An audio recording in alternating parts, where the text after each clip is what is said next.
बहुत बहुत धन्यवाद।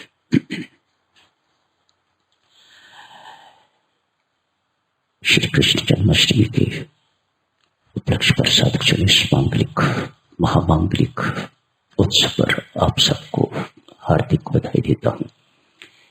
असंख्य बार बधाई, शुभकामनाएं, मंगल कामनाएं। कुछ भी हो, नंद कौन है? देव सज्जनों, जीव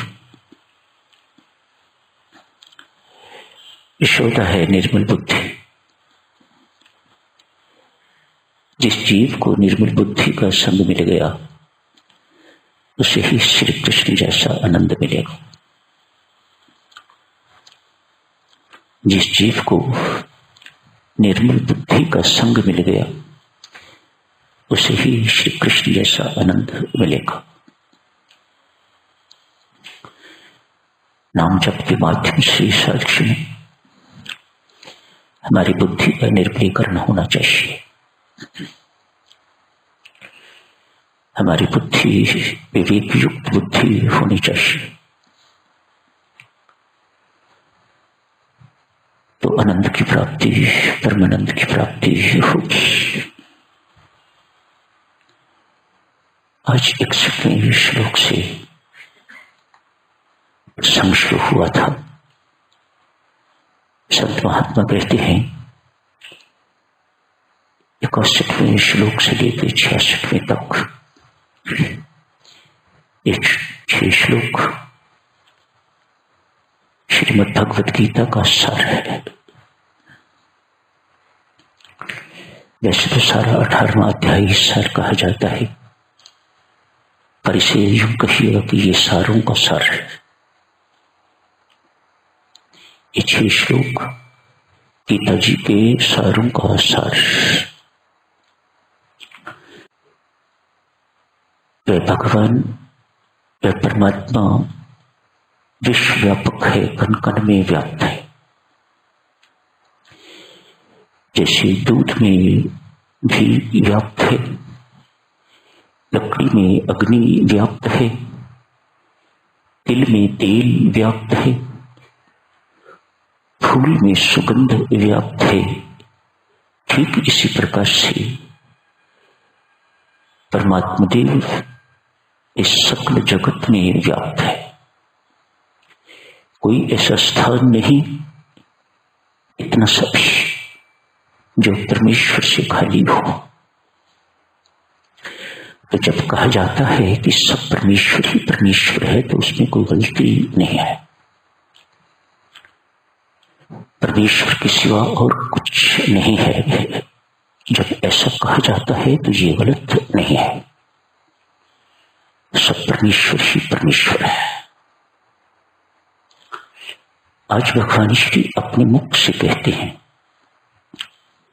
ईश्वर अपने लिए नहीं कहा, ईश्वर सब प्राणियों के हृदयों में विराजमान है। 61वां श्लोक यहीं से आरंभ होता है। वह जो कण कण में व्याप्त है वह हम सबके भीतर भी विराजमान है।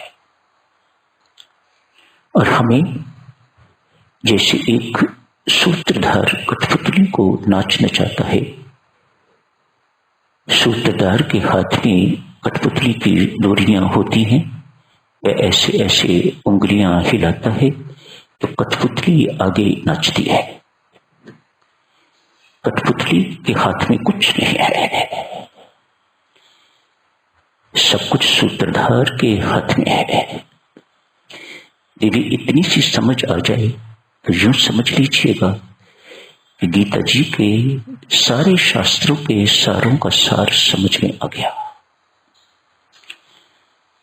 ये पता लग जाए कि हमारा अस्तित्व कुछ नहीं है। छोटे से यंत्र उस महायंत्र से जुड़ के तो अपना निर्वाह करते हैं, निमित्त बन के, एक उपकरण बन के, एक यंत्र बन के।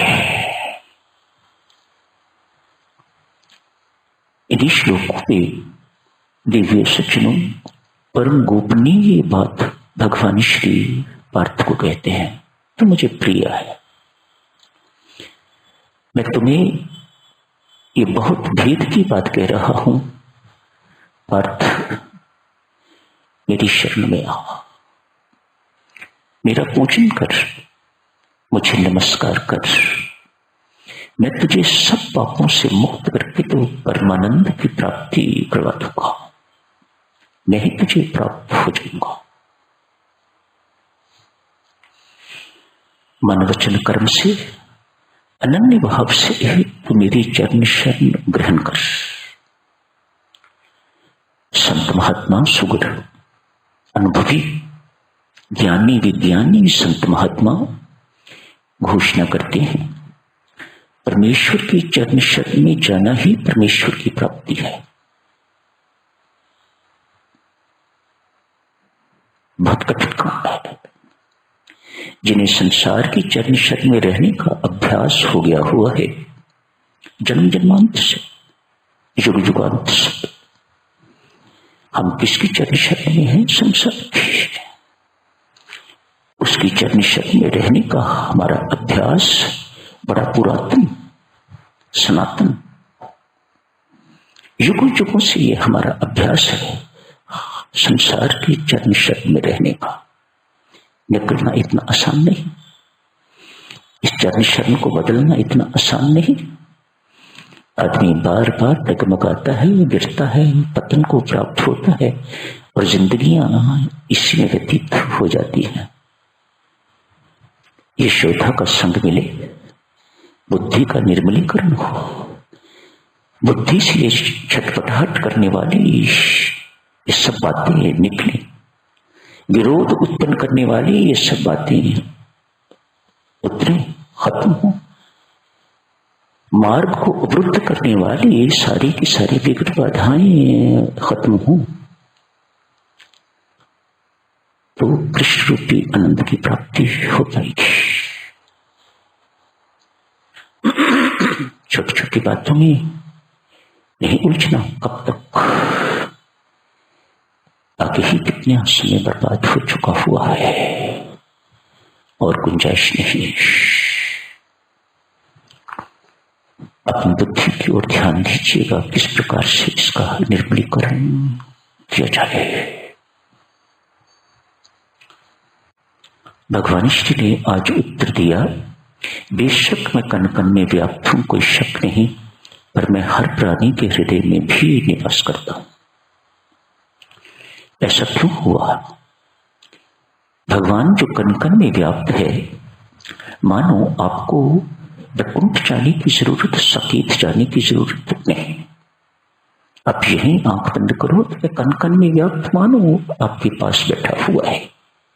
मैं तो तेरे पास ही हूं, तुझे मेरे पास आने की जरूरत नहीं है। संत महात्मा कहते हैं, तब से परमात्मा हर प्राणी के हृदय में विराजमान है, सो रहे हैं। जो कोई जाएगा उन्हें जगाएगा। आराम कर रहे हैं, शयन शब्द है, शयन कर रहे हैं, बैठे नहीं हुए, अप्रकट, अंदर होते हुए भी अप्रकट। क्यों? हमने अभी तक उन्हें प्रकट नहीं किया, हमने अभी तक उन्हें जगाया नहीं, उनके पांव नहीं पकड़े। उठिए महाराज, जागिएगा, उठिए, जागिए, हमारे से बातचीत कीजिएगा, इत्यादि इत्यादि। पार्थ, तेरी चरण शरण ग्रहण कर।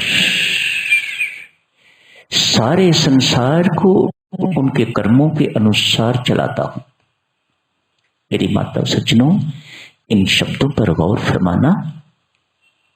सारे संसार को मैं उनके कर्मों के अनुसार चलाता हूं।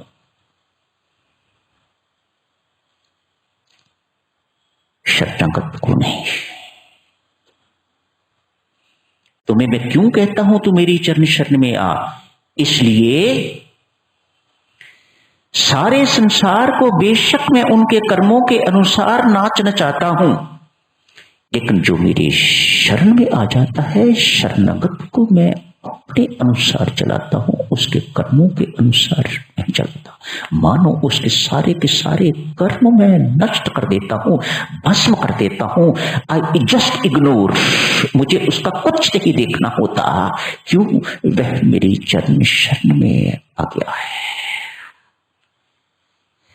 संत महात्मा सद्गुरुजनों सत्य ही कहते हैं, परमात्मा की चरण शरण में जाना ही परमात्मा की प्राप्ति है। तो सब धर्मों का त्याग करके एक मेरी शरण ग्रहण कर पार्थ। सब धर्मों का त्याग कर दे, सब कुछ का त्याग कर दे, एक मेरी चरण शरण ग्रहण कर। सोचो सज्जनों, कितनी महत्वपूर्ण बात है परमात्मा की चरण शरण। तो यही समाप्त करने की इजाजत दीजिएगा। हार्दिक बधाइयां आप सबको, बहुत बहुत बधाइयां। नंद के आनंद भयो जय कन्हैया लाल की, नंद के आनंद भयो जय कन्हैया, नंद के आनंद भयो जय कन्हैया लाल की, नंद के आनंद भयो जय, नंद के आनंद भयो जय कन्हैया लाल की, नंद के आनंद भयो जय कन्हैया, ओ नंद के आनंद भयो जय कन्हैया लाल की, नंद के आनंद भयो जय कन्हैया लाल की, नंद के आनंद भयो जय कन्हैया लाल की, नंद के आनंद भयो जय कन्हैया लाल की, ओ नंद के आनंद भयो जय कन्हैया लाल की, नंद के आनंद भयो जय कन्हैया लाल की, ओ नंद के आनंद भयो जय कन्हैया लाल की, नंद के आनंद भयो जय कन्हैया लाल की, ओ नंद के आनंद भयो जय कन्हैया लाल की, नंद के आनंद भयो जय कन्हैया लाल की, नंद के आनंद भयो जय कन्हैया लाल की, नंद के आनंद भयो जय कन्हैया लाल की, नंद के आनंद भयो जय कन्हैया लाल की।